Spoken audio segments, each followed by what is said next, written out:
Buenas noches tengan todos ustedes y sean bienvenidos a este programa, Diálogos Tributarios. Estamos en el número 43. Vamos ininterrumpidamente realizándolo desde el comienzo de esta pandemia y yo quiero agradecer por eso a dos instituciones vitales para mí en este momento y que han ayudado tremendamente a que esto funcione.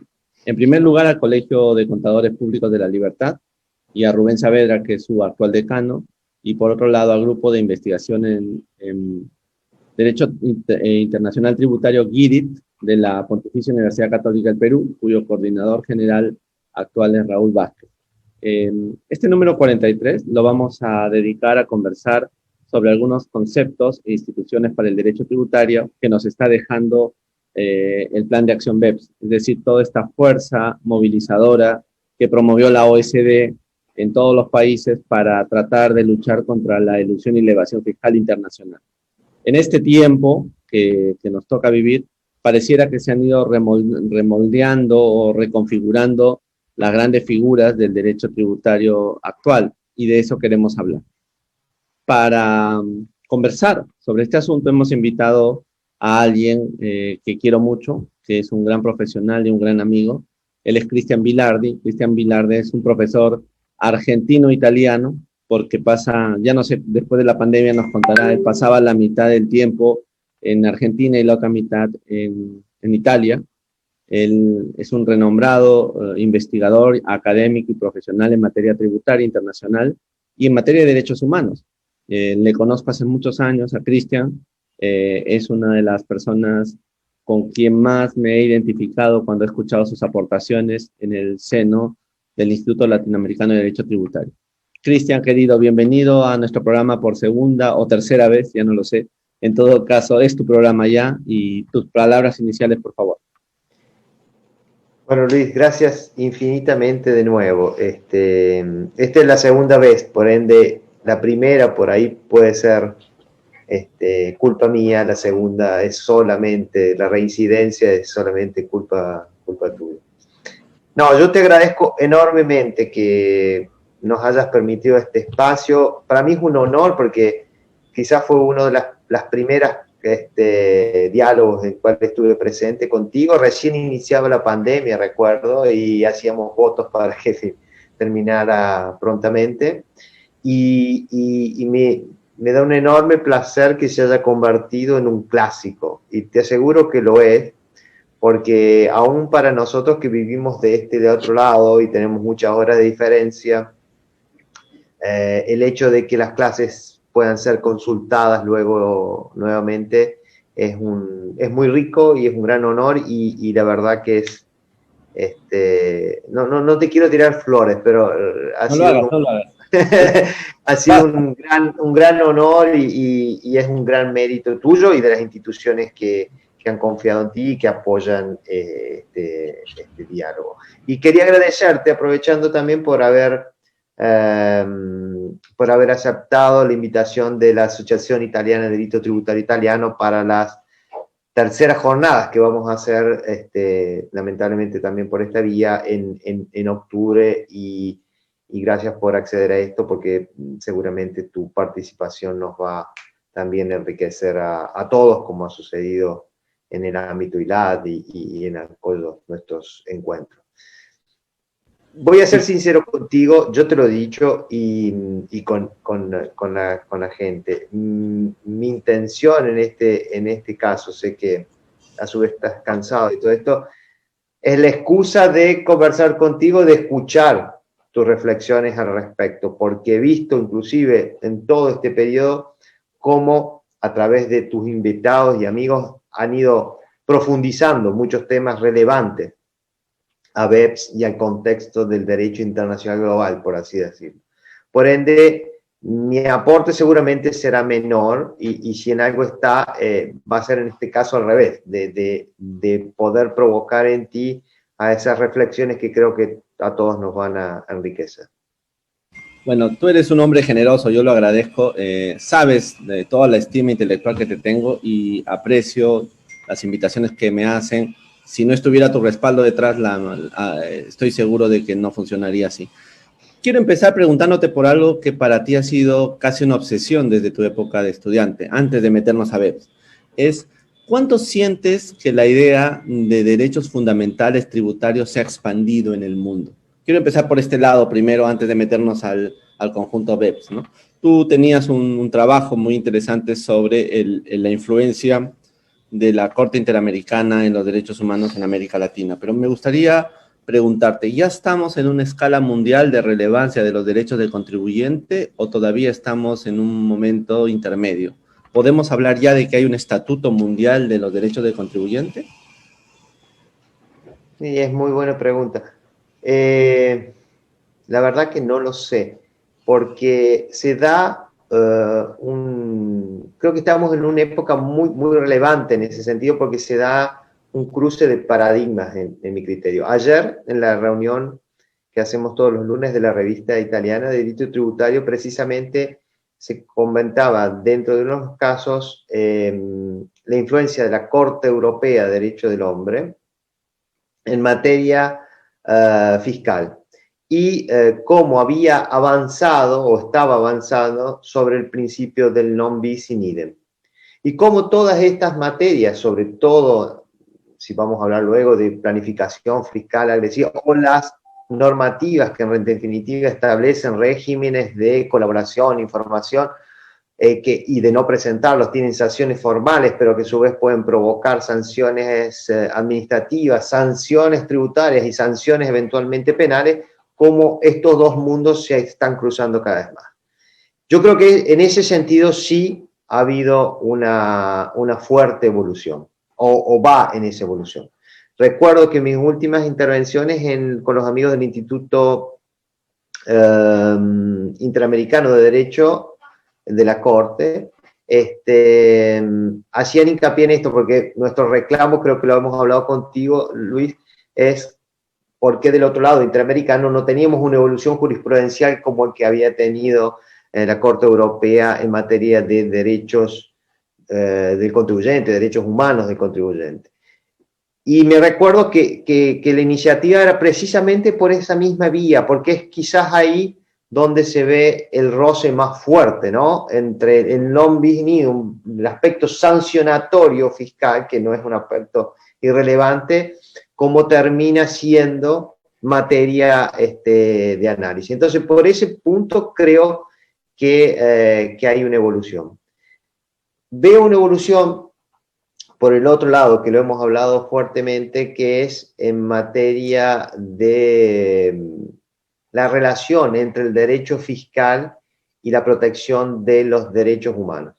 Y ahí sí, creo que es más incisivo el actuar de los comités DEX, ¿no? De los derechos económicos, sociales y culturales, al momento de verificar los sistemas fiscales.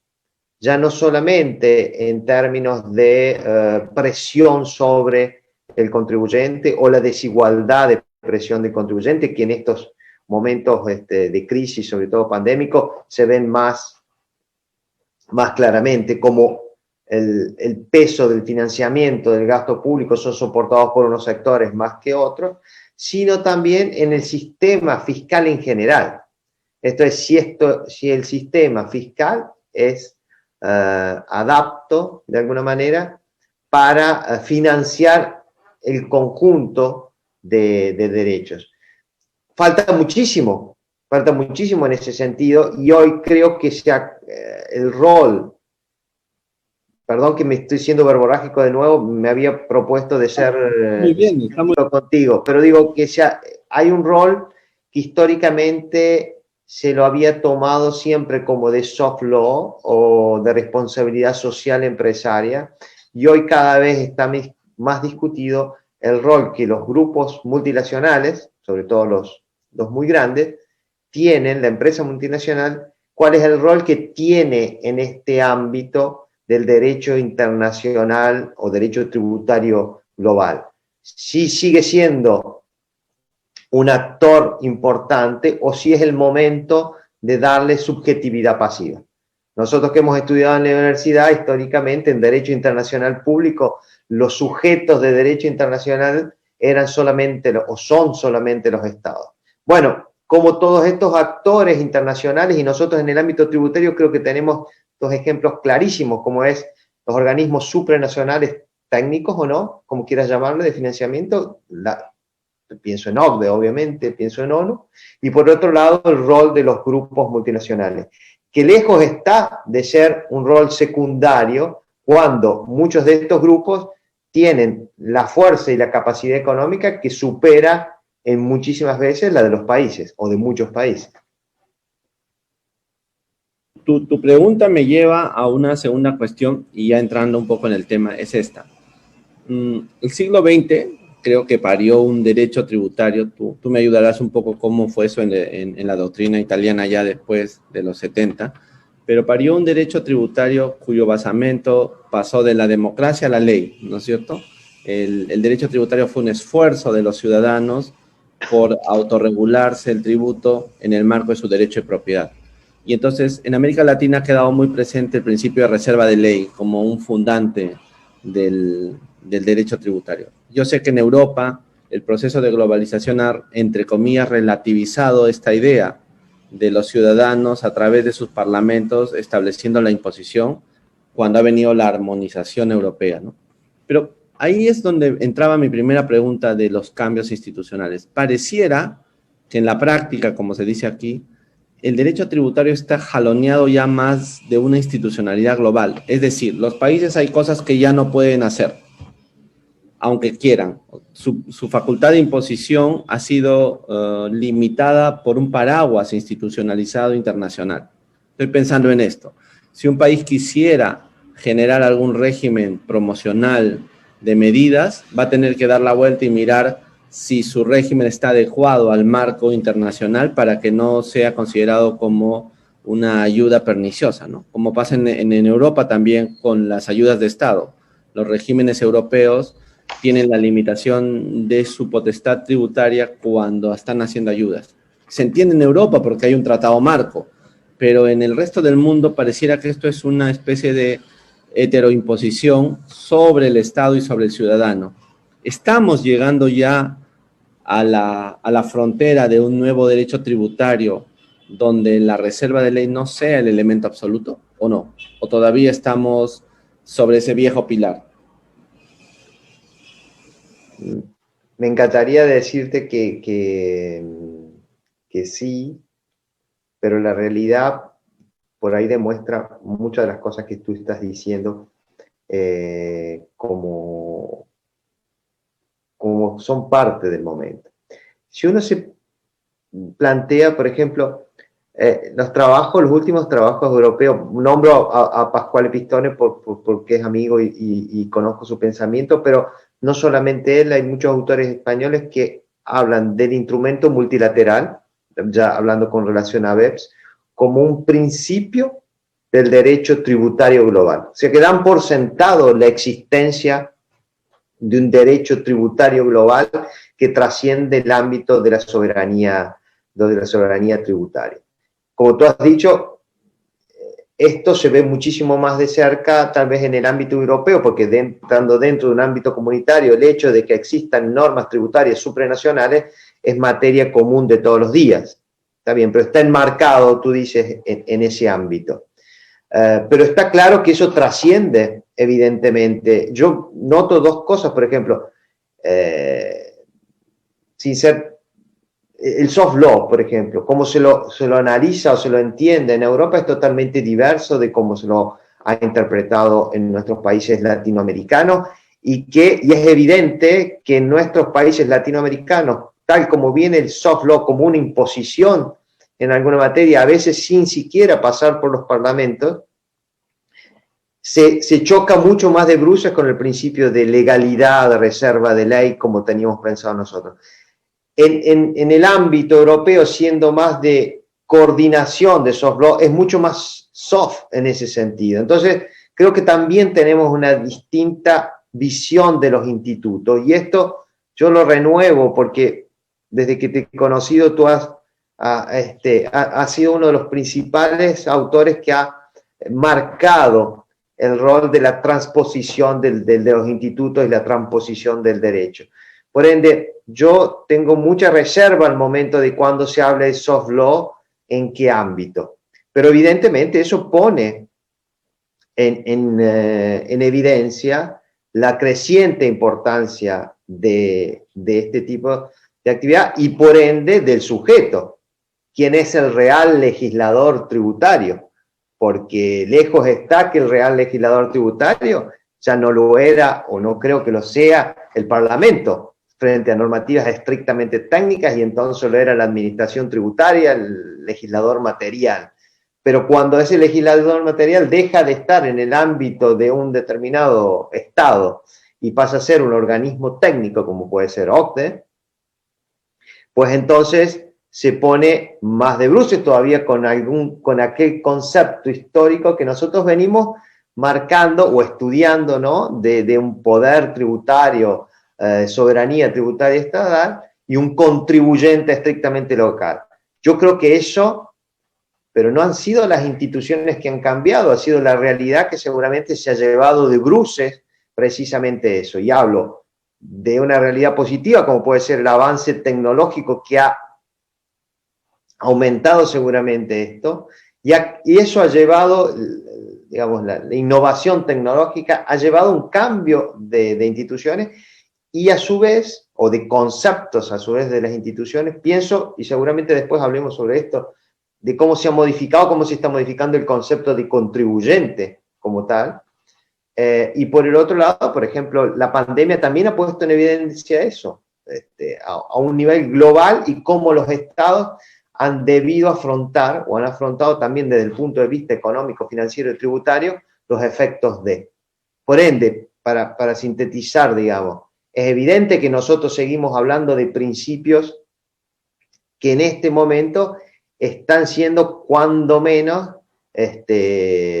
controvertidos o que están yendo hacia una dimensión internacional, sin que todavía esté institucionalizado, porque nosotros no tenemos una corte internacional, una tax court international, no tenemos un instrumento multilateral que se hace efectivo para todos los países y que suplanta a los convenios de doble imposición. Por ende, desde el ámbito normativo y del ámbito institucional, seguramente estamos un paso más atrás de todo lo que está sucediendo en el aspecto real.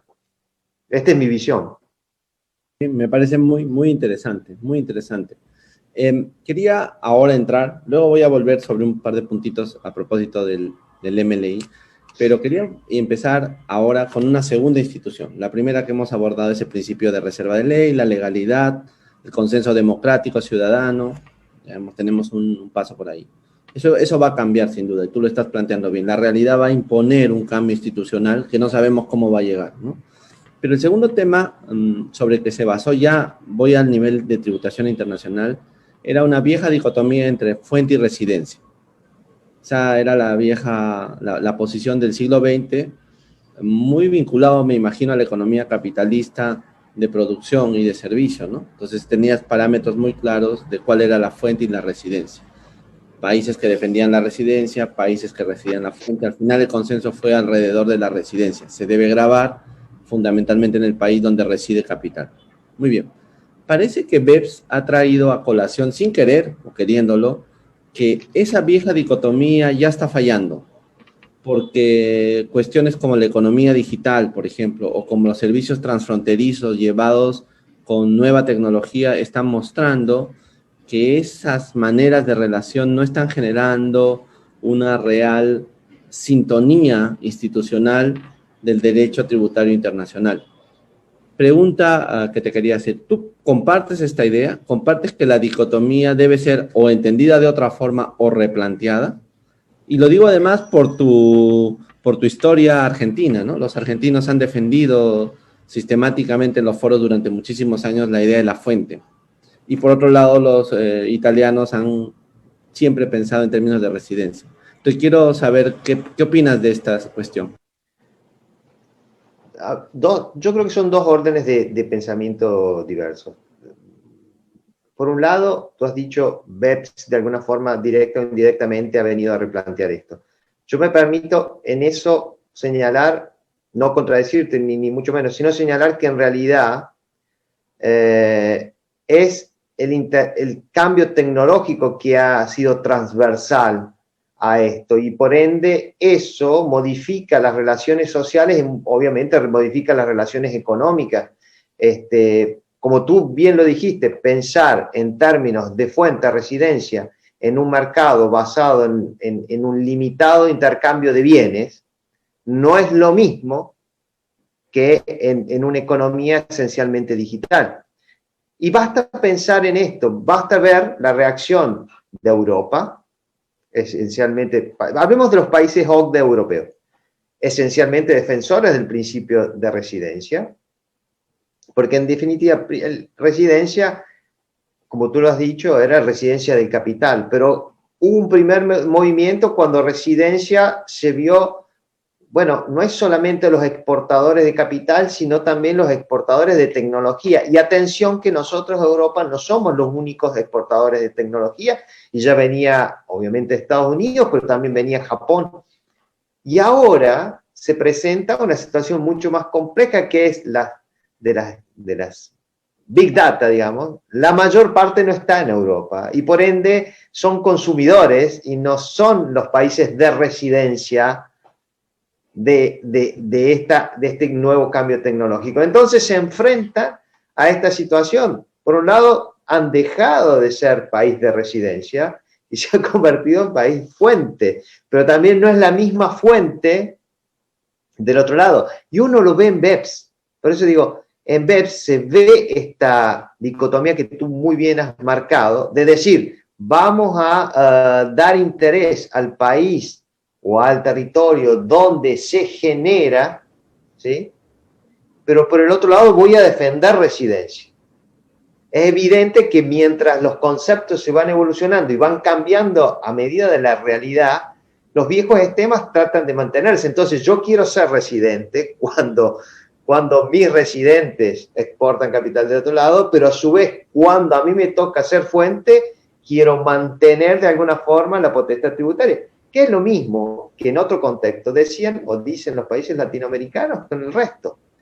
Lo que pasa es que ahora la sensación es como que los latinoamericanos le decimos a los europeos, viste qué feo que era, porque en definitiva está sucediendo esto. Bueno, y de hecho que hay una lucha muy intensa, tú lo has tratado en alguno de tus diálogos, entre la administración tributaria americana en el anterior gobierno Trump con la Unión Europea, precisamente porque veía un acto discriminatorio el hecho del impuesto digital sobre sus empresas. Bueno, esto marca esencialmente esta dicotomía entre fuente de residencia que, como tú dices bien, no puede ser entendida en los conceptos de permanencia física, porque evidentemente ya no lo es. Sí, lo has dicho mejor que yo, en realidad, porque es distinto decirlo desde allá que desde acá, efectivamente.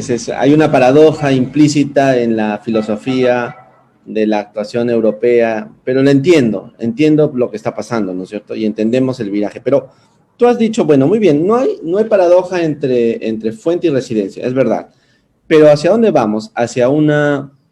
¿Hay que desnudar esto para volver a un sistema ordenado alrededor de la fuente o estamos queriendo subjetivizar la residencia? Porque estas reglas del país de mercado, ¿no? El uso del mercado como concepto, estas discusiones, en el fondo parten de la idea de decir, oye, yo es el lugar donde uso el mercado, pero ahí en algún sentido esto está mostrando que hay una subjetivización de la actuación del capital dentro de ese territorio. No sé si lo estás viendo así. O sea, pareciera que no quieren soltar la línea y decir, bueno, vamos a ver, esto es fuente, pues vamos a reordenar el sistema en fuente, sino sigamos con residencia y subjetivicémosla para tratar de traer a través de eso las reglas objetivas. No sé si estoy viendo bien el panorama, pero parece que hacia ahí vamos. ¿Compartes esta idea? No sé si lo estás viendo bien, pero lo veo igual que ti. Entonces, en el peor de los casos lo estamos viendo mal los dos. Aún más, creo que esta significación del mercado al momento de determinar reglas conforme conveniencia está modificando los conceptos clásicos que nosotros teníamos ni hablar de impuesto a la renta, sino desde del mismo contribuyente. Yo hago hincapié sobre esto. Tú lo has nombrado al inicio, fue tu primera pregunta. Y yo creo que eso está también moviendo el eje de qué es hoy un contribuyente. Porque históricamente nuestros estudios eran, me recuerdo un gran trabajo del profesor Gianni Marongiu que nos ha dejado hoy precisamente, que hablaba de súbditos a contribuyentes, ¿no? Marcando esta relación, esta diferencia de una relación de imposición por una relación de contribuir al sostenimiento del gasto público. Y si contribuye al sostenimiento del gasto público, hace, como le dice un gran amigo en Argentina, a la misma creación del concepto de ciudadano, pues entonces tiene una relación fundamental el concepto de contribuyente con la pertenencia de alguna forma política. Pero ahora, si yo lo llevo más allá y lo relevante es el mercado, el contribuyente se convierte en el consumidor. Contribuyente es el usuario, contribuyente es el consumidor y en definitiva, si eso va a marcar, lo que me representa es que voy a tener, porque tengo consumidores de primera y consumidores de segunda y consumidores de tercera, voy a tener contribuyentes de ese mismo nivel. Yo lo que advierto es que el principio de igualdad, si se quiere, ante la imposición de las cargas públicas, está convirtiéndose cada vez más en un eufemismo. Porque si yo tengo contribuyentes que no pueden contribuir porque están abajo de la línea de pobreza, y creo que esto no es solamente materia de nuestros países latinoamericanos. Y tengo a su vez contribuyentes que son extranjeros, multinacionales, que son muchísimo más fuertes que el mismo país, si se quiere, y que en definitiva tendré otras reglas. Tengo contribuyentes de distinto nivel, de distinta categoría, y por ende se va a traducir, quiera o no admitirlo, en distintos derechos y obligaciones.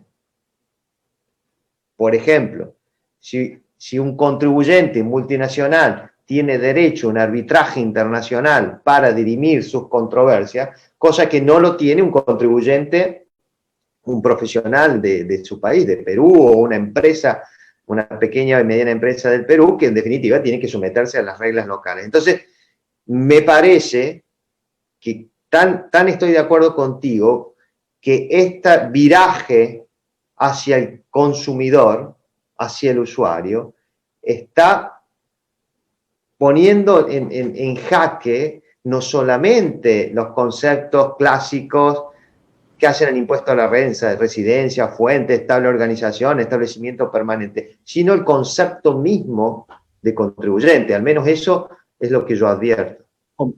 Comparto totalmente. Eso es como, ¿cómo se llama esto? Música celestial para mis oídos. Estoy completamente de acuerdo contigo, porque además si cruzamos esta variable con la que conversábamos sobre el poder político, vamos a entender que de repente el tributo ya cambió su eje. Deja de ser, cuando se habla de reparto, ¿no? En Pilar 1, deja de ser una cuestión de ciudadanía, mejor, voy a rectificarme, deja de ser una cuestión en la que los ciudadanos intervienen claramente a hacer un juego institucional internacional, donde vas como arañando un poco para ver cuánto de la tributación de una compañía transnacional, de una compañía poderosa te corresponde, ¿no? Porque eso es lo que plantea el Pilar 1 y 2 finalmente, ¿no? Cuando ahí vas a repartir. Claro, pero lo que me causa, creo que lo hablamos hablado contigo y con Sergio André, lo que me causa estupor es que esto se presente como una modernización, porque es mucho más viejo de lo que aparece, te diría que está en la frontera del derecho. De hecho, que se trata, municipalización del derecho. Yo cuando empecé mi actividad profesional me tocó trabajar, no sé si te lo he contado, en un pequeño municipio. Y estaba como asesor. Y este pequeño municipio tenía la triste estadística de no haber nunca ejecutado un contribuyente que no había pagado. Entonces, yo, joven y preso iniciamos unas acciones y logramos la ejecución del contribuyente que nunca había pagado en su vida. me convoca el gerente de finanzas, que era el hermano del intendente, yo convencido que me iba a dar una felicitación por tener la primer causa de ejecución fiscal. No te digo lo que me dijo. Me odió, y la respuesta es, pero usted está loco, ¿cómo me va a ejecutar un contribuyente que vive aquí a 2 cuadras mías? Usted lo que... Y le digo, pero si era el que no había pagado. No, usted tenía que ejecutar al extranjero. En ese caso eran otros que tenían terrenos ahí al extranjero. O sea, y este concepto de ir a buscar al extranjero es muchísimo más viejo. El concepto de el tributo como tal estaba aplicado a quien no era, por ejemplo, quien no era parte de la comunidad, primero, mucho antes del concepto de ciudadanía. Por ende, lo que pasa es que en este caso, el agravante es que el extranjero es mucho más fuerte del ciudadano local, que el residente local, que el contribuyente local, que el Estado, y hay algo mucho más relevante. El extranjero puede estar económicamente sin estar con presencia física. Por ende, antes bastaba que pasaba por aduana, en definitiva yo lo imponía, y si quería realizar una actividad, ahora no. Por ende, creo que es mucho más complejo en ese sentido, y hacia lo que tú decías, y creo que es una de tus enseñanzas, la relación que tiene el concepto de contribuyente con la construcción de la pertenencia y de la calidad política de un determinado país. Porque si en definitiva yo no soy contribuyente de, o soy un súbdito porque me imponen, y por el otro lado no contribuyo, sino que espero un subsidio y espero que en definitiva se cargue sobre la empresa multinacional que va a venir a salvar, pues entonces después queda un eufemismo. Hay un montón de municipios que han salido a imponer o a modificar sus normas fiscales para imponer la economía digital, sin ninguna capacidad para hacerlo. ¿Qué capacidad pueden tener? Bueno, pues entonces por eso está marcando esto lo que tú dices. Y no es nuevo, no es nuevo. Muy interesante, porque es una vuelta al pasado, un remix, pero con más potencia, ¿no? Porque lo que quisimos construir, que fue ciudadanía tributaria, después de 100 años nos damos cuenta que no funciona, a menos que pasemos a lo global. Y ahí voy a una cuestión. Has citado a Sergio André, ¿no? Sergio André tenía una idea que a mí me impactó mucho cuando yo la leí por primera vez.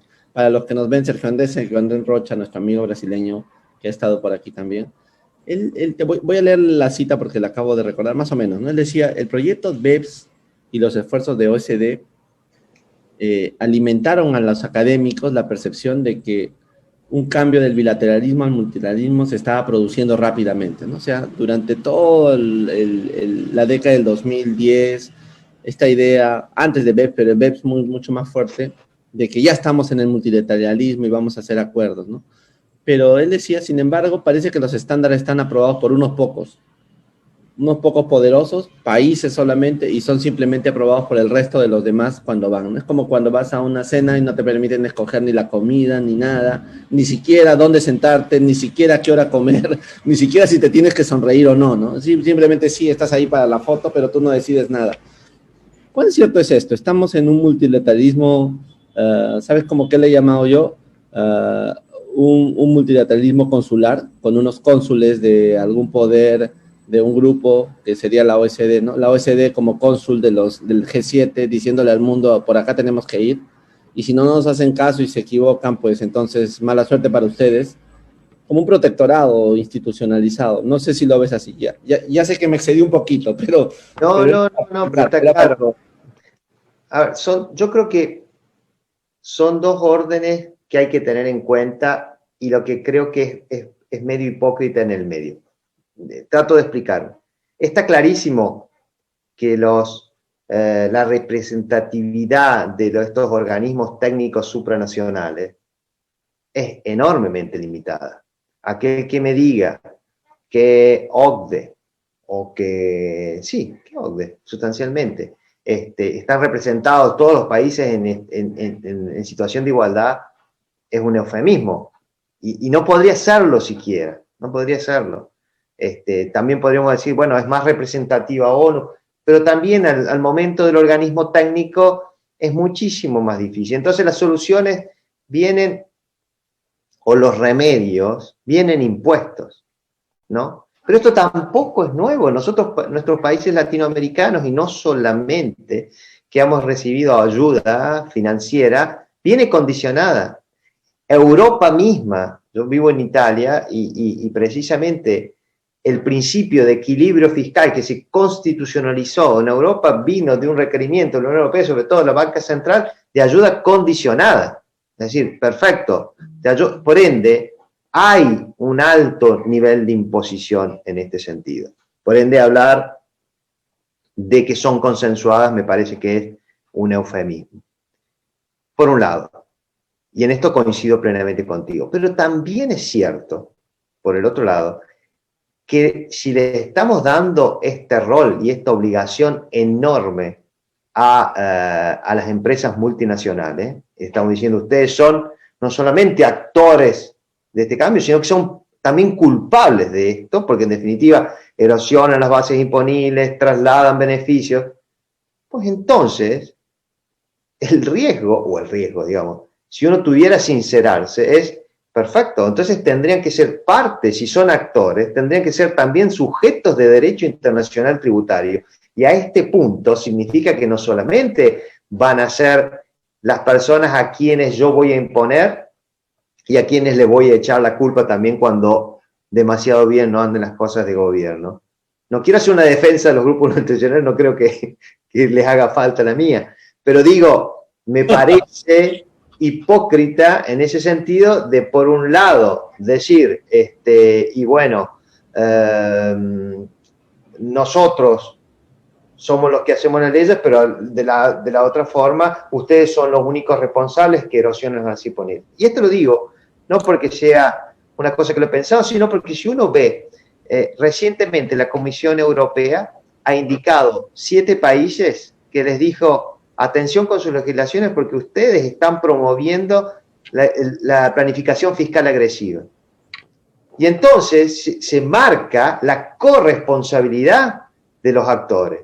Está clarísimo que hay un montón de grupos multinacionales que han utilizado abuso de derecho, abuso de tratados, planificación fiscal agresiva, pero muchísimo de esto ha sido permitido, cuando no promovido, por los mismos estados que hoy se rasgan las vestiduras diciendo de esto. Pues entonces, y termino, si por un lado vamos a reconocerle este enorme poder a las multinacionales para realizar este tipo de actos, pues entonces las tengo que sentar también en el ámbito internacional y eso significa, a ese punto, darle subjetividad tributaria. ¿Lo van a querer hacer? No sé, yo creo que es mucho más complejo. No, pero vas en el sentido inteligente del problema, ¿no? Mira, nos has metido al siguiente tema, sin querer además, el tema de la moral tributaria internacional, ¿no? El cambio en la noción de moralidad tributaria. Cuando BEPS apareció, te acordarás del primer documento que se llamaba BEPS. Yo estaba revisando el otro día porque quería citarlo, pero no lo encontré en la página de la OECD. Bueno, pero en ese documento prácticamente decían que las empresas, los estudios de abogados globales y también las auditoras, las Big Four, eran pues los jinetes del apocalipsis, ¿no? Era el demonio con sus jinetes, ¿no? Que venían acá a destrozar BEPS, pero, o sea, las bases, hacer BEPS, ¿no? O sea, destrozar las bases imponidas a los países. Y yo decía, bueno, ¿eso es así? En realidad son ellos, a ellos les corresponde, o sea, la gobernanza tributaria internacional le corresponde a las empresas. O sea, a mí me parece que la gobernanza internacional de las empresas es colaborar con el estatus, pero no son ellos los que lo dirigen. ¿Dónde está el problema? En los estados. Porque los estados son los estados y la OCDE, porque la OCDE promovió todo este modelo institucional, ¿no? Si no reconocemos ese elemento, yo creo que no avanzamos. Porque puede ser que hoy día la OECD nos esté preparando para un nuevo momento BEPS. Es decir, te explico, me parece que el tratado multilateral, así como está concebido, las maneras, el soft law que está debajo, los entendimientos, nos lleva a una nueva forma de planificar, aparentemente más eficiente que la anterior. Y en 20 años va a venir la OECD a volver a decirnos que estuvimos planificando y que no era ella la responsable. No sé si logro pasarte la idea de la pregunta, es decir, ¿dónde hay que poner primero el foco? ¿En el que construye vamos a ponerlo así, la tecnología tributaria internacional o en el usuario de la tecnología? A mí me parece que hay que poner el foco en el que la construye. ¿Y quiénes han construido la tecnología? Fundamentalmente la OECD. No puedo estar menos de acuerdo contigo. Yo creo que lo que hay ahí y lo que hay que tendría que hacer, no puedo decir que tendría que hacer el sistema tributario internacional, pero digamos, si nosotros creemos que hay una evolución o que debe haber una evolución y que ya hablamos de derecho tributario global, debiera partir de algo real. Hay una corresponsabilidad de estados, de organismos técnicos supranacionales y obviamente de las empresas internacionales de esto. Atribuir la culpa a uno solo de estos es al menos fragmentar el problema o eludir responsabilidades, porque en las crisis subprime o en las crisis actuales, muchos gobiernos se desligaron de malas políticas diciendo los malos fueron ustedes, ¿no? Y esto es tan evidente que basta advertirlo, yo no quiero ser tan fuerte, pero a menudo se ve un comportamiento bastante hipócrita de todos estos tres actores, ¿no? Porque le echan la culpa al otro, pero claro, como dices tú, pero lo primero que si yo tengo la potestad normativa, supongamos que no es ni siquiera soberana, porque en definitiva los órganos supranacionales me dicen, pero yo la adopto, mi primera responsabilidad en la pasividad o en la percibibilidad, o ser permisivo con este tipo de normas, es del Estado mismo. Y ahí se nota este conflicto que tienen los Estados por un lado, de decir, lucho contra la planificación fiscal agresiva, contra la evaluación de bases, etcétera, etcétera, siempre que sea la mía. Y además establezco un tipo de normativa que facilite la inversión extranjera directa, porque eso es bueno para mi país, pero si eso crea competencia fiscal agresiva con otros países, pues entonces, digo, esto es muy complejo. Te digo, la Comisión Europea ha dicho eso, Bélgica, Chipre, Malta, Holanda, Irlanda, Hungría y Luxemburgo le han dicho, atención que ustedes con su legislación están siendo permisivos precisamente a la planificación fiscal agresiva cuando la Unión Europea está intentando sancionar ese tipo de prácticas. Por ende, evidentemente, hay una corresponsabilidad. Yo creo que si el sistema internacional no sincera eso, van a seguirse atribuyendo culpas indistintamente los actores responsables, los organismos técnicos, los estados y las multinacionales o los actores internacionales, y en definitiva, cuando se pelean esos grandes, quienes terminan pagando el plato son los contribuyentes que no pueden tener esa misma fuerza de presión o esa misma movilidad. Sí, por ejemplo, claro, estoy de acuerdo contigo totalmente. Y un poco en el camino de la moral tributaria, mira, ¿cuánto ha cambiado, no? Yo me acuerdo, a mí me gusta, he sido un ratón de biblioteca, como tú sabes bien. Entonces, cuando estaba en Europa, me conseguí una serie de libros sobre moral tributaria, pues estaba queriendo entender un poco, ¿no? Cómo funcionaba allá y cómo era la moral. Y todas las lecturas que yo tuve, especialmente italianas y suizas, provenían del concepto de que no podías construir una moral digamos, si no es relacionada con el concepto del deber de contribuir, ¿no es cierto? Y el deber de contribuir es un elemento de la Constitución estatal. Por lo tanto, al ser un elemento de la Constitución estatal, tu moral tributaria es la moral constitucional, si quieres, ¿no? O sea, yo como ciudadano de la Constitución, porque creo en este proyecto de unidad institucional de todos, acepto colaborar con el Estado, y ahí entran todas las lógicas de colaboración, colaborar con el Estado para lograr una financiación del presupuesto estatal. Claro, y entonces, cuando luego te dicen, ojo, hay un problema que es la planificación fiscal agresiva, pero agresiva ¿con quién? Como tú dices. Agresiva con mi Estado constitucional donde yo vivo, con el Estado constitucional donde están mis gerentes, con el Estado de la sociedad civil, ¿no? Oxfam y otros, cuando dicen, no, mira, acá el problema de fondo es la gobernanza mundial, porque hay países en el África que se ven afectados e impactados por estas prácticas o en América Latina, ¿no? Y yo les respondo, y estoy de acuerdo con ellos en esa visión, pero y luego respondo, pero OCDE está queriendo cerrar las brechas de Europa y de otra parte del mundo rico, no de América Latina, no de África, no lo sé. Entonces, sí me queda claro que tenemos que hablar de una moral tributaria internacional al margen de nuestros conceptos antiguos sobre Estado constitucional. Eso me queda claro. ¿Cuál es el valor? ¿De dónde proviene esa unidad racional? ¿Viene de nuestra naturaleza humana? ¿De la solidaridad con el otro? No sé. ¿Qué opinas tú? Ayúdame. Esa es la parte donde yo acepto ya. Estamos 64, creo que. El libro de Cesare Beccaria, Dei delitti e dei peni. Y ahí mismo, la fundamental, como decía Voltaire, fue un pequeño librito que cambió la concepción jurídica de Europa. La fuerza de Beccaria fue discernir entre lo legalmente condenable y lo moralmente reprochable. Yo creo que ahí hay un gran salto. Volver ahora o tachar conductas como inmorales, yo lo creo un retroceso en esa juridicidad, sobre todo, si eso trae aparejado un ámbito sancionatorio, ¿no?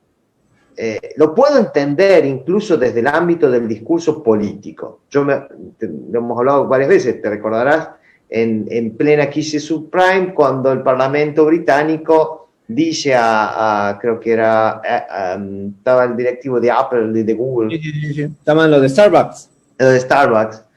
Diciéndole, claro, le decía, lo que usted paga aquí es inmoral. Y la defensa es, yo pago lo que me permite la ley británica, pago lo que me dice la ley de moral, sí, pero es inmoral, es muy poco.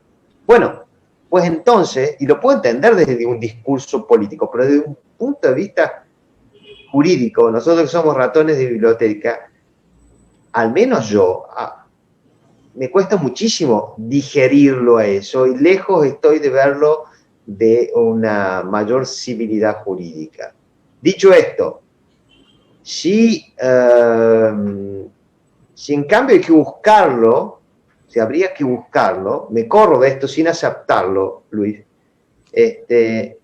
¿cuál sería? Y yo creo que en un ámbito de, y voy a llevar agua para mi molino, pero sí, estamos en un ámbito de derecho global y donde la única justicia de justificar por qué pongo un impuesto a la riqueza para atender a las personas que menos tienen, sino ir a verificar si en su presupuesto, si en sus leyes financieras, usted está utilizando esos recursos precisamente para esos fines y no para construir la casa del gobernante, para ir a un extremo. Por ende, si vamos a hablar de moralidad en ese sentido, que a su vez ni siquiera es moralidad, porque está hablando de la realización efectiva de derechos humanos, son obligaciones legales que se han impuesto los estados soberanamente. Por ende, ese debería ser, creo, en mi criterio, el paso siguiente. Se han dado pasos, como dijimos, en ese sentido, pero insisto, yo no logro aún digerir que sobre todo en un ámbito sancionatorio se mezcle lo moral con lo legal. Sí, entiendo el punto. Entiendo tu posición y la comparto en términos de legalidad. Capaz no me he dejado explicar bien. Dame un pasito para explicarte el punto. Cuando yo hablaba de moral constitucional me refería al sustento valorativo para que el tributo funcione. Okay. Y para que le dé justificación, ¿no? Porque, por ejemplo, ya producimos un tributo, un impuesto a las ganancias sobre la base, no, pues un impuesto, por ponerlo más tonto, ya, un impuesto a la venta de mascarillas ahora en el COVID. Voy a poner un ejemplo tonto. Entonces, claro, uno dice, bueno, ¿y con qué derecho el Estado me cobra esto? Entonces, inmediatamente vas a la Constitución y dices, bueno, necesitamos ver cuáles son los valores de ese cobro. Entonces, ahí se sustenta valorativamente esto, ¿no?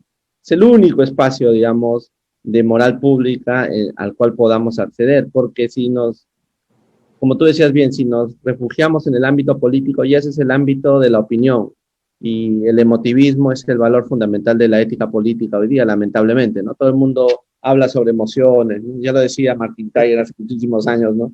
En la política la gente puede decir cualquier cosa y al final escarba si no tiene razón, es pura emoción. Pero si volvemos al fundamento racional de esto, tú dices, bueno, ya, ok, yo acepto que tú me estás cobrando porque eres mi Estado y además te puedo impugnar lo que me estás haciendo, ya. Pero cuando vas a nivel internacional y te empiezan a justificar las razones de las decisiones en tu Estado sobre la base de algo que viene de fuera, entonces tú dices, bueno, pero ¿ahí dónde? ¿Por qué yo tengo que hacer caso a esos conceptos? ¿Por qué tiene que ser, o sea, cuál es el valor, qué carta, qué principio hay detrás de todo esto? A eso quería yo apuntar, ¿no?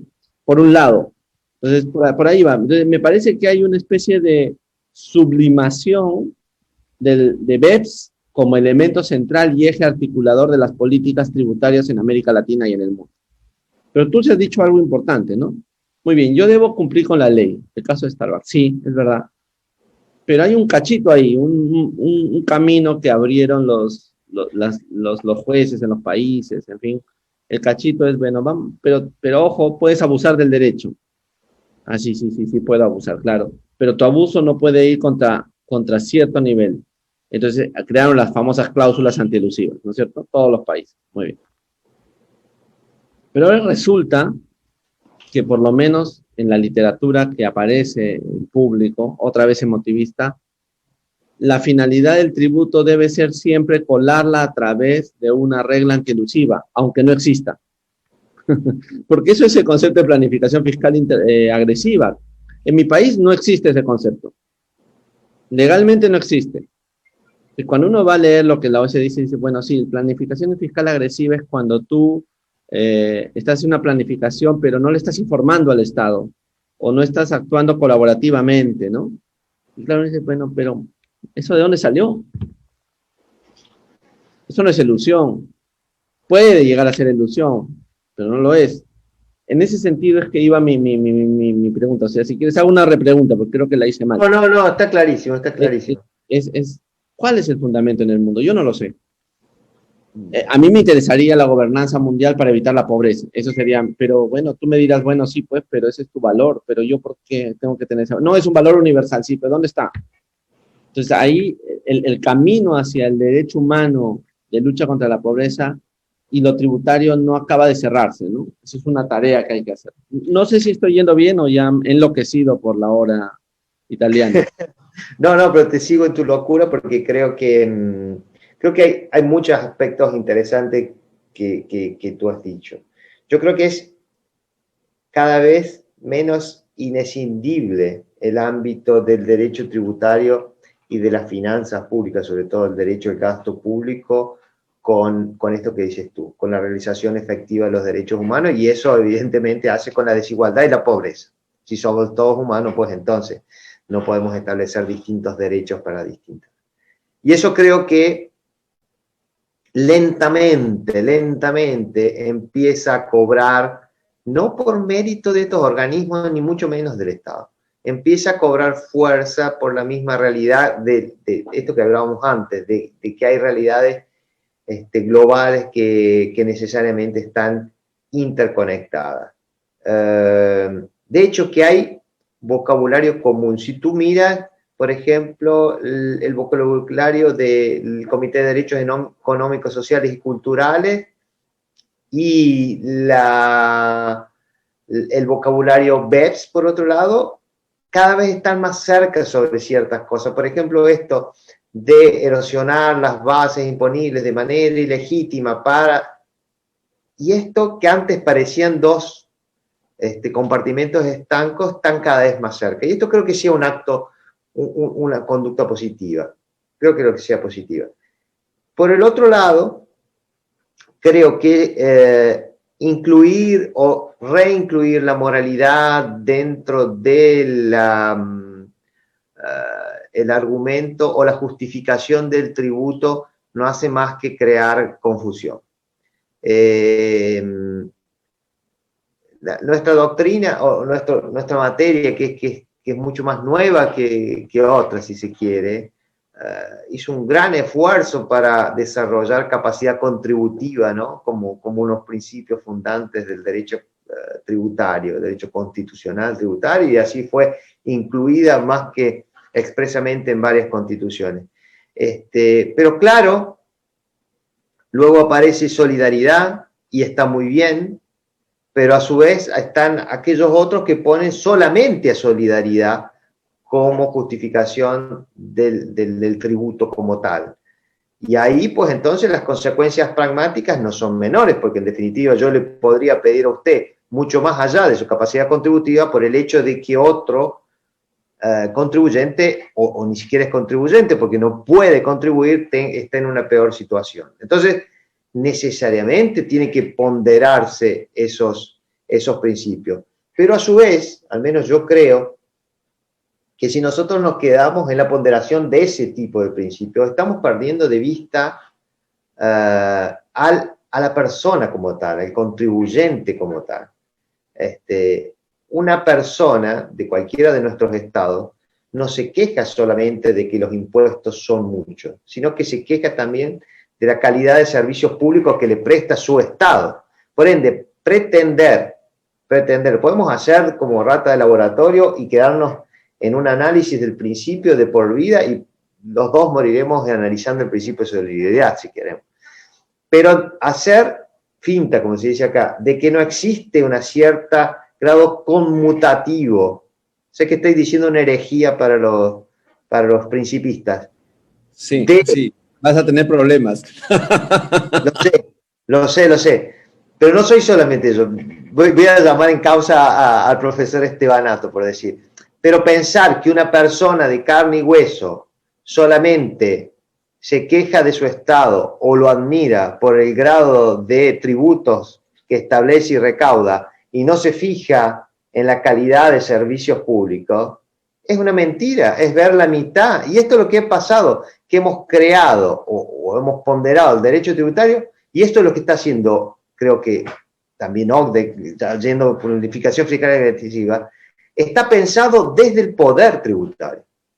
Está pensado desde aquel que impone, y por ende, si tengo 3 grados de imposición, para mí, nación, provincia, región, municipio, impongo al contribuyente como yo quiero porque está directamente analizado de mi poder. No me importa que ese tributo esté 3 veces replicado y que en definitiva salga 3 veces del mismo bolsillo.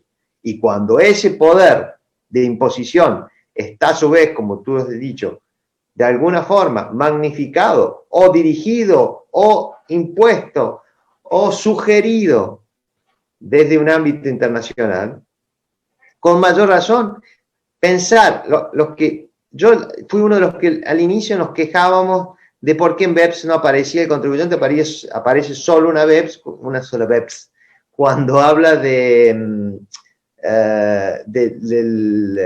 método de resolución de controversias, ¿no? Del arbitraje. Pero es un absurdo pensar que un programa, un plan de acción que se arma desde el poder para reforzar las potestades tributarias, que se fije en el contribuyente, sería, no sé, pedirle al león que no me coma porque yo soy una gacela herbívora, ¿no? Pero eso no quiere decir que no exista. Eso no quiere decir que, así como reclamábamos la corresponsabilidad de organismos supranacionales, estados y multinacionales, también en este caso tenemos que ser sinceros con ese sentido. Después de esta pandemia, la participación de los estados en la economía, sobre todo en nuestros estados latinoamericanos, va a ser cada vez mayor, ¿no? ¿Y ustedes qué creen? ¿Que la inversión extranjera no va a ver el nivel de servicio público, de seguridad tributaria, de seguridad jurídica que hay en esos países al momento de invertir? Claramente sí, claramente sí. Pues entonces yo creo que estos dos ámbitos están íntimamente relacionados. Y perdón que me exacerbé tal vez No, está muy bien, está muy bien. Ya. Acá en Italia me recuerdo, antes de la planificación fiscal agresiva, me recuerdo uno de los últimos artículos de mi maestro, el profesor Ungar, hablaba del abuso del derecho. Porque en un momento, todas las sentencias hablaban de abuso de derecho. Entonces, como bien has dicho tú, se reintroducía por la ventana, ¿sí?, algún impuesto que no estaba expresamente tipificado para esto, y todo era abusivo. En definitiva, termina siendo un principio de interpretación absolutamente básico. A este punto, indubio pro fisco. Entonces, lo que me dice el fisco significa, de alguna forma, limitar la recaudación que el fisco espera, porque no me lo dice la ley, sino que el fisco espera. En definitiva, es abusivo, agresivo, y nadie habla.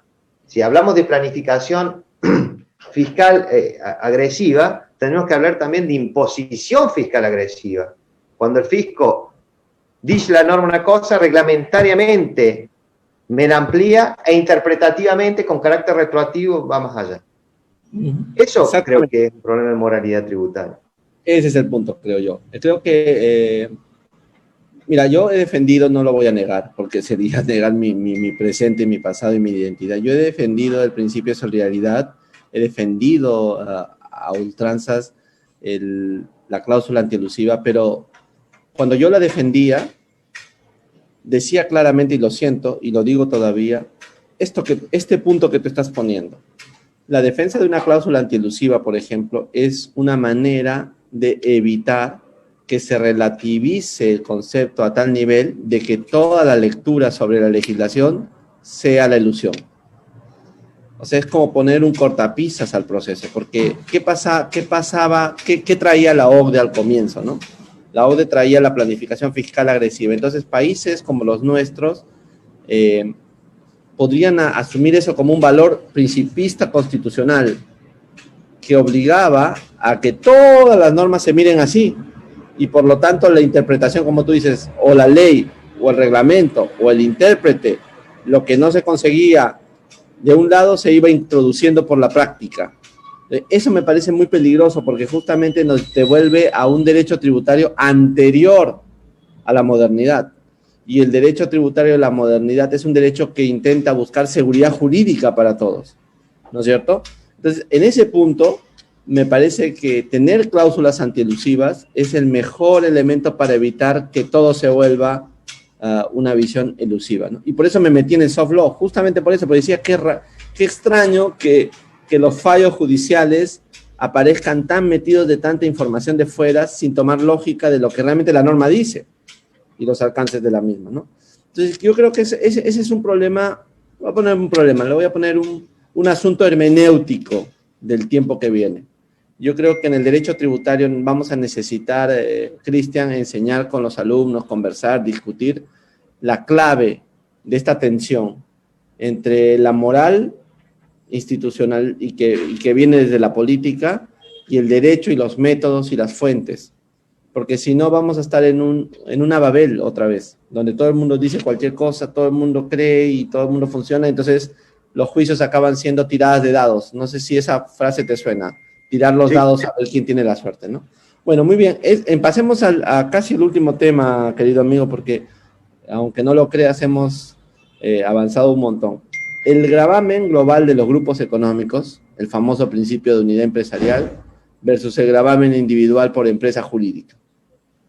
Ese es otro problema que creo que está cambiando, ¿no? O sea, empezamos por influjo del derecho mercantil, creo yo, a pensar en una tributación de las sociedades sobre la base de la unidad jurídica. Y la respuesta frente al problema de la unidad jurídica venía a ser los precios de transferencia a nivel interno, ¿no? Si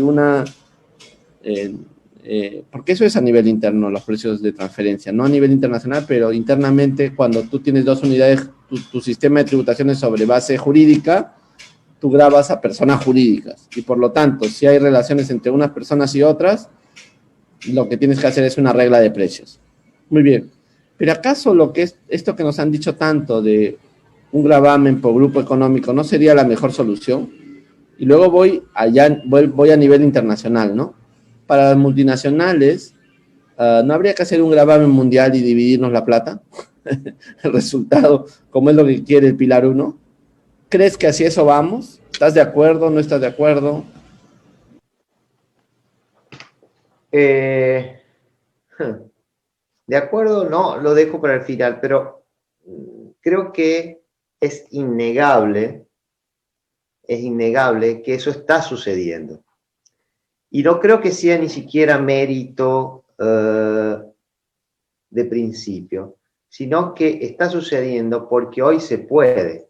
Esto es, hasta las nuevas innovaciones tecnológicas, la inteligencia artificial, lo que sea, lo que se tenían o lo que se tienen todavía las administraciones son datos. Datos de las empresas, datos de los contribuyentes, datos de cada una de las entidades separadas que yo puedo a través del intercambio de información en un momento a posteriori verificar si esos datos son congruentes, entran dentro de un precio, de un valor normal de mercado, etcétera, etcétera. Toda la doctrina de los precios de transferencia se basa sustancialmente en esto, en comparabilidad, ¿te recuerdas, no? Interna, externa, etcétera, etcétera. Creo que hoy, si uno advierte lo que pretende planificación fiscal agresiva y lo que pretende BEPS, es pasar del dato o de la cantidad de datos a información.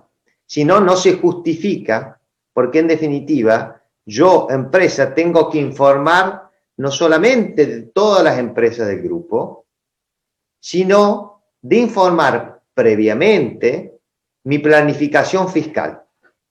Previamente. Y no solamente esto, no se justifica por qué esta obligación deja de estar en manos del contribuyente, que es el obligado incluso desde el punto de vista tributario, y se traslada cada vez más a los intermediarios y agentes, ¿no? ¿Por qué? Porque en definitiva, yo fisco, ya no quiero datos. Ya hoy necesito información clasificada y analizada, y eso me lo dan los intermediarios.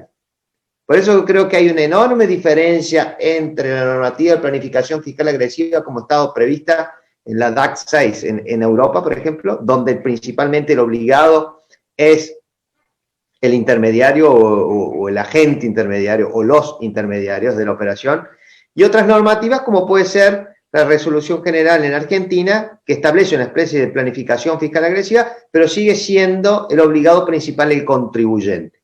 Yo creo que tienen dos visiones totalmente distintas. Una sigue pidiéndole datos e información al contribuyente y el otro necesita tener todo el cuadro general. Ahora bien, si yo tengo ya el cuadro general, pareciera ser, como dices tú, Luis, que todo va hacia la visión de una empresa a nivel global. Y eso me implicaría llegar a la segunda conclusión, que tengo que tener un sistema de imposición global, y ahí seguramente no es difícil para hacer. El tema es cómo distribuirlo.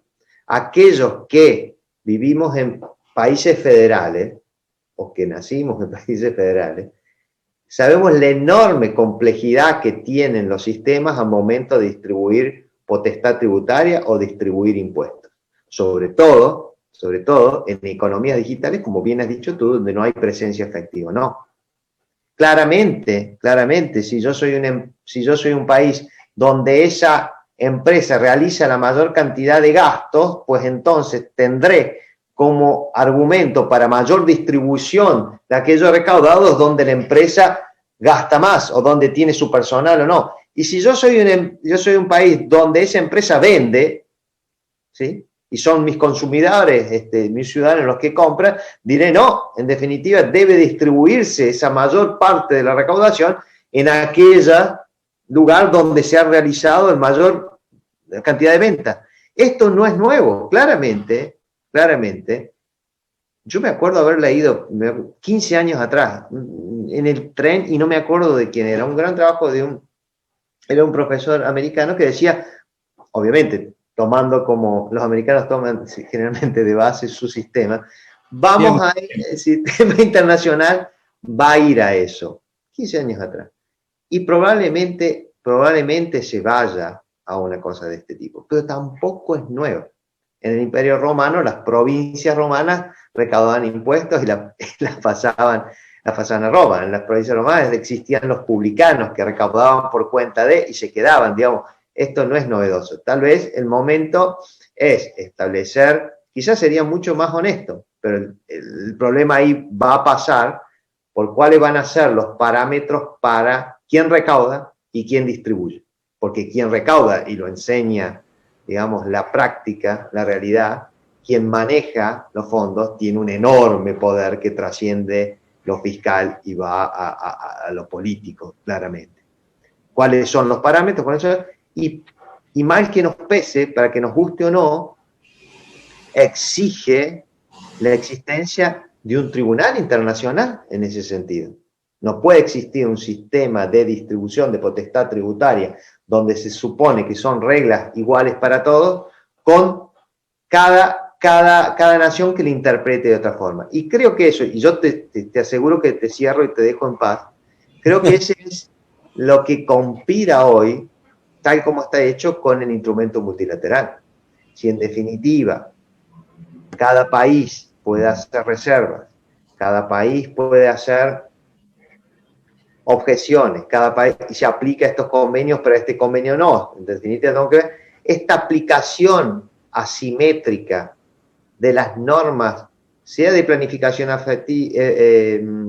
tributaria agresiva, sea de BEPS mismo, porque hay países que lo adoptan a veces de una forma, unos van al mínimo estándar, otros no, sea del instrumento multilateral, pues entonces corre el riesgo de que no sea solamente ineficiente, porque el leitmotiv es, tenemos más de 3.600 convenios de doble imposición bilaterales que crean la base para la planificación fiscal agresiva. Perfecto, ¿qué corremos el riesgo? Que si lo aplicamos asimétricamente en el instrumento multilateral, terminamos creando una nueva fuente de forum shopping, porque a ese punto, yo, multinacional, que no tengo necesidad de presencia efectiva, me iré a invertir en Perú, donde los tribunales son mucho más laxos al momento de aplicar este tipo de normativa, son mucho más protectivos del secreto profesional, y entonces estaré con la misma normativa, se estarán aplicando diversamente. Y eso es lo que teóricamente este sistema ha venido a luchar. Mi temor es que una aplicación asimétrica de estas normativas termine generando precisamente aquello que dice que va a luchar. No sé cómo lo ves tú. Perfectamente de acuerdo contigo, totalmente claro. ¿Dónde firmo? Como diríamos acá. Pero me has contestado las dos últimas preguntas que yo tenía, pero capaz te pediría volver para que lo precises más, ¿no? La primera es ¿qué va a traer consigo el MLI? ¿Qué va a traer el MLI al cambio institucional tributario? Es como yo he logrado recabar más o menos estas dos grandes ideas, ¿no? La primera es, mira, este es un paraguas con huecos, o sea que no te va a limpiar de la lluvia de fuera. ¿Por qué? ¿Dónde están los huecos? En que está tan laxo que depende de la voluntad de los estados participantes. Otro grupo dice, no, es un perfecto paraguas porque te da un marco institucional conceptual que va a permitir, por la vía del soft law, reestructurar las instituciones nacionales.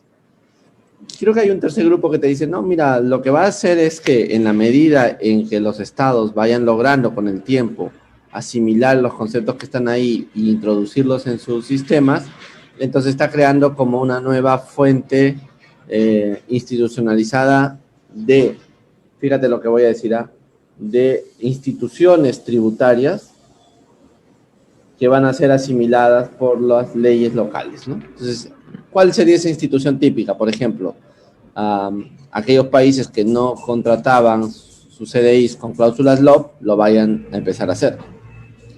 Aquellos países que no tenían una cláusula de PPT, la van a empezar a utilizar. Y de pronto, si no tienes una cláusula antielusiva interna, los conceptos de esas cláusulas van a acabar aterrizando en los jueces que van a empezar a luchar, entre comillas, contra la ilusión sobre la clave conceptual que te da el MLI. ¿Por cuál de los tantos caminos irías tú? por ninguno. No, voy contigo. No, a ver, lo que a mí parece, mi impresión es la siguiente. Y hablo de el instrumento multilateral, no un concepto abstracto, porque ha habido trabajos, etcétera, etcétera, sino del instrumento multilateral que prevé BEPS. Yo creo que adolece en este estado de situación, yo no sé, es muy probable, yo estoy convencido que este momento histórico que estamos viviendo es de enorme transición. Por ende, la primera respuesta es, para mí, este instrumento multilateral, lejos de estar de ser definitivo, ¿no? Y creo que en eso lo compartimos. Creo que este paraguas que tú bien describes adolece de un pecado original y de una candidez, digamos. Está claro que su flexibilidad, que permitió que muchísimos países lo adoptaran, porque en otras condiciones no lo hubiesen adoptado, hizo que este instrumento multilateral se pusiera como un principio del nuevo derecho tributario global. Pero esa misma, en mi criterio, esa misma flexibilidad que permitió su adopción, hoy conspira contra su efectividad. Y esto es lo que hablábamos recién, digamos, en definitiva, esta instrumentación y aplicación asimétrica termina conspirando precisamente contra su efectividad y, en definitiva, contra el objetivo que fue creado. Y creo que peca de una candidez. Decir que nos ponemos de acuerdo de que existe un instrumento multilateral y de allí mismo afirmar que se termina la competencia fiscal entre los estados y que todos nuestros jueces, organismos técnicos y administraciones tributarias lo van a interpretar de la misma forma, etcétera, etcétera, me parece cándido, por ahí no es el adjetivo, pero digo, de hecho, y lo nombré al inicio, los mismos países que están adoptando la normativa europea contra la planificación fiscal agresiva están siendo sindicados por la Comisión Europea diciendo, atención, que ustedes están permitiendo precisamente eso. Entonces, claro, decir, tenemos un instrumento multilateral y pensar que con eso se terminó la competencia fiscal entre los estados, me parece absurdo, no sé, al menos así lo veo yo, o me he vuelto mucho más cínico de lo que era antes. No, está bien, yo lo veo igual y yo no soy cínico. Y bueno, y quiero poner el punto de toque final. ¿Y por dónde va a venir entonces las prácticas de competencia fiscal de los estados? O sea, ¿qué van a hacer? Porque van a necesitar plata ahora, ojo. COVID-19, la pandemia nos ha generado un enorme problema de financiamiento, las empresas están cayendo, en fin. Los estados van a querer atraer capitales. Los políticos tradicionales van a pensar ahí, oye, ¿dónde me miro para traer plata? Plata le llamamos acá al dinero, ¿no? Discúlpame, ese es un... No, es que está clarísimo.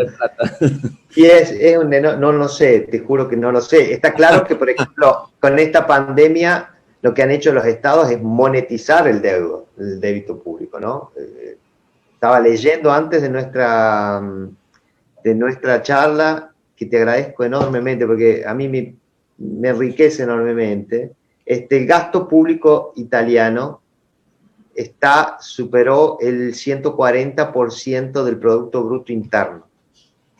Y la recaudación tributaria en el año pasado, que fue un año terrible, obviamente, cayó el 6%, 6,09%.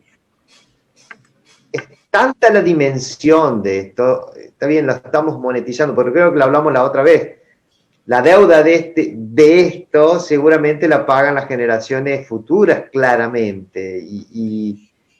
Yo no sé por dónde viene, pero está claro que no se va a terminar una competencia fiscal. En el ámbito de la Unión Europea, claramente hay un paraguas con menos huecos, digámoslo así, en términos de Durán Rojo, digamos. Tiene menos huecos, pero sí los tiene. De hecho, que la misma comisión está sindicando. Y a su vez recordemos que los mismos estados que dicen luchar contra paraísos fiscales, muchos de ellos tienen paraísos fiscales al interno de los mismos estados. Por ende, yo creo que eso también va a ser un mecanismo de competencia. Claramente que paraísos fiscales internos se los pueden permitir a aquellos estados como Inglaterra o Estados Unidos, que nadie les va a ir a criticar mucho más que Delaware siga siendo Delaware, pero y van a atacar Panamá o cualquier otro país.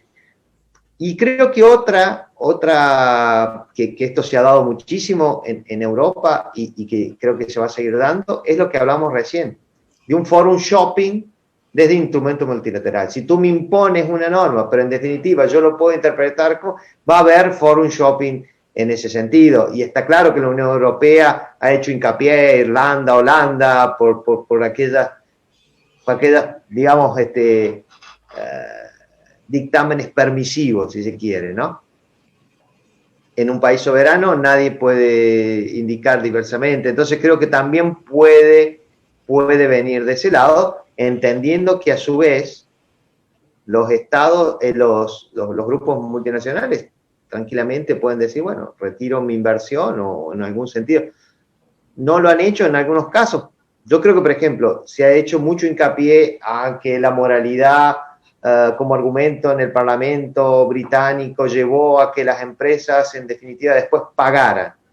Yo, sinceramente, creo que fue una cuestión económica, de conveniencia, es decir, si yo, en definitiva, me pongo en contra de los usuarios que son mis consumidores de este lugar, pierdo mucho más de lo que le debo dar a este fisco, por ende, en definitiva, con esto que quiero decir, que mientras menos importante sea el mercado y menos importante sea el país en el contexto internacional, pues entonces menos interés va a haber. Yo creo que va a haber, no sé, creo que así como esta pandemia ha dejado de manifiesto una mayor desigualdad, o ha dejado al descubierto una mayor desigualdad entre las personas, ¿no? Porque ha afectado de manera mayor a ciertos sectores y menor a otras, también lo va a hacer con los países. Y claramente los que estén dentro del paraguas europeo, con sus normativas, etcétera, etcétera, van a ver seguramente normativas o tratar de atraer la inversión limitadamente a lo que puede.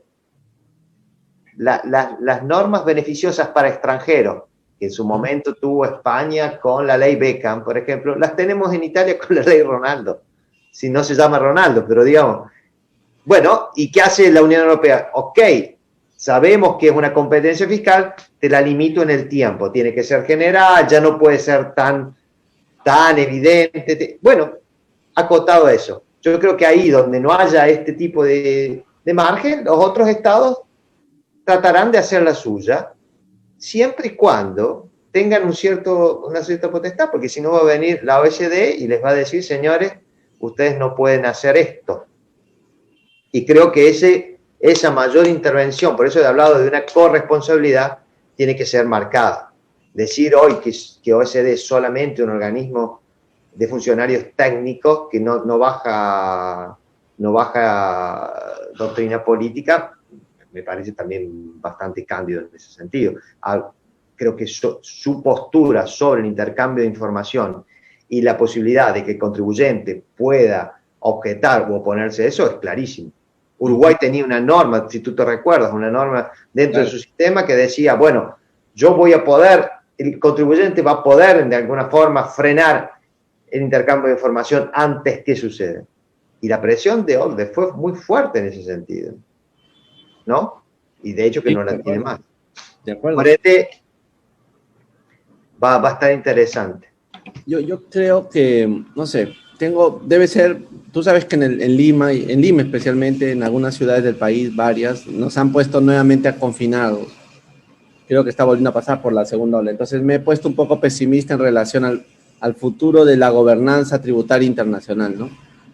Mi idea es la siguiente: los gobiernos, los políticos, la ciudadanía está hoy día muy afectada en el mundo por la pandemia, ¿no? Porque pensábamos que esto se iba el año pasado y sigue y está volviendo, y resulta que las vacunas ya no son tan vacunas, y vacunarnos a todos puede ser útil, pero no suficiente, o sea, necesario, pero no suficiente. Entonces, pero cuando levantemos la cabeza de la crisis que nos ha producido esta pandemia, y vamos a volver a mirar y vas a darte cuenta y decir, mira, no tengo dinero, la gente está pobre, ¿cómo elevamos un nuevo plan de desarrollo institucional en el país o en el mundo, no? se habla de plan Marshall para varias partes, ¿no? Hay varios países que están quedando devastados.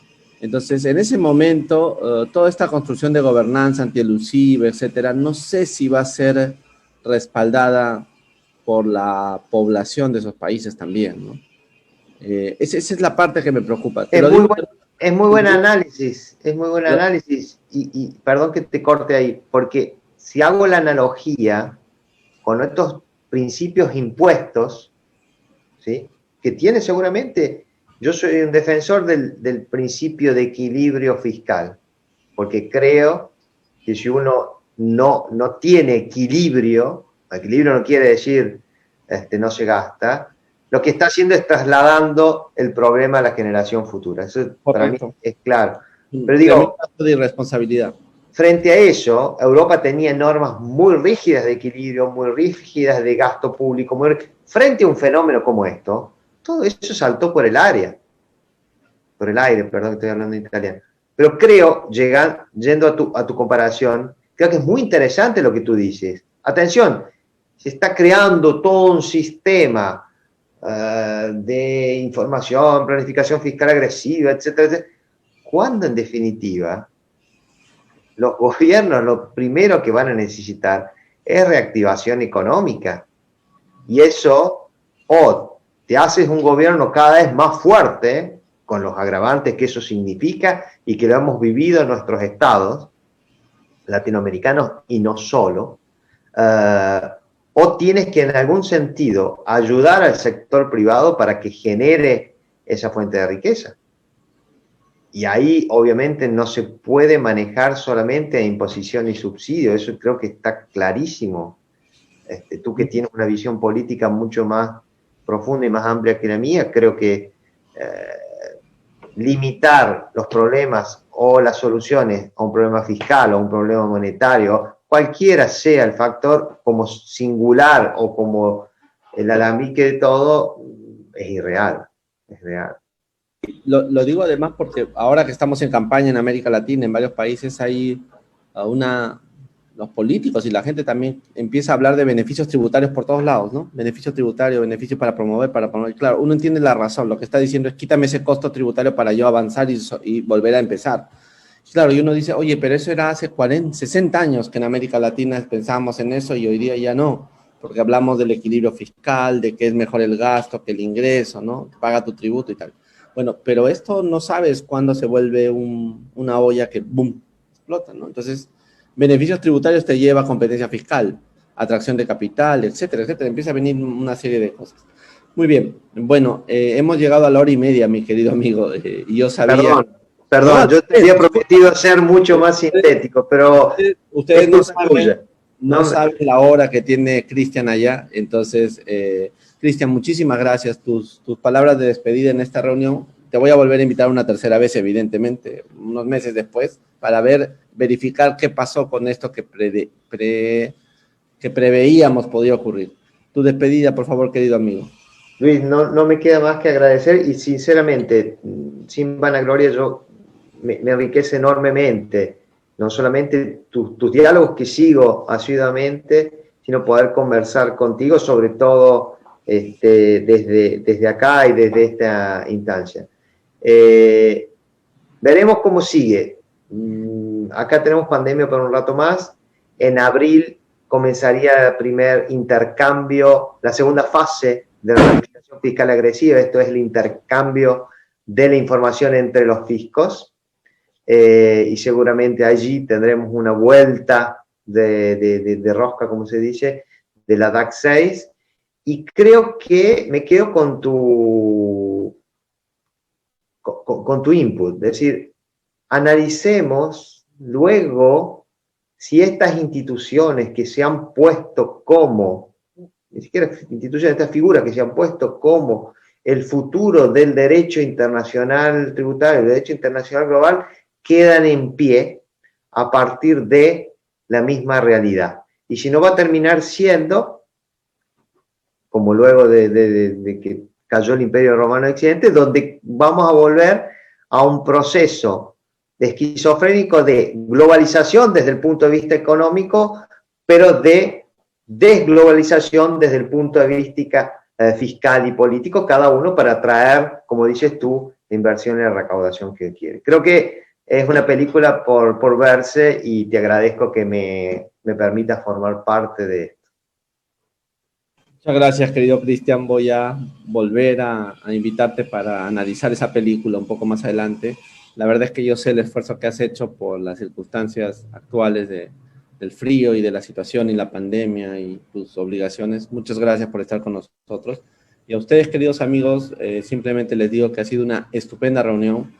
Ya conocen a Cristian, es una de las personas más lúcidas que yo conozco a nivel internacional y tiene una cosa que para mí es vital, ¿no? Puede transformar la información en conceptos y cuando tú transformas la información en conceptos creas rutas y posibilidades de seguir creciendo y avanzando. Y eso queremos en este programa, eso queríamos, darles una ruta a ustedes para que puedan entender este proceso a lo largo del tiempo y puedan ver cómo se están reformulando las ideas y cuáles no y cuáles sí, y creo que lo hemos logrado. Muchísimas gracias a todos y nos vemos la siguiente semana siempre en este hermoso programa llamado Diálogos Tributarios. Chao, Cristian, un abrazo enorme y hasta la próxima. Y mucho ánimo con la Europa tan linda. Adiós.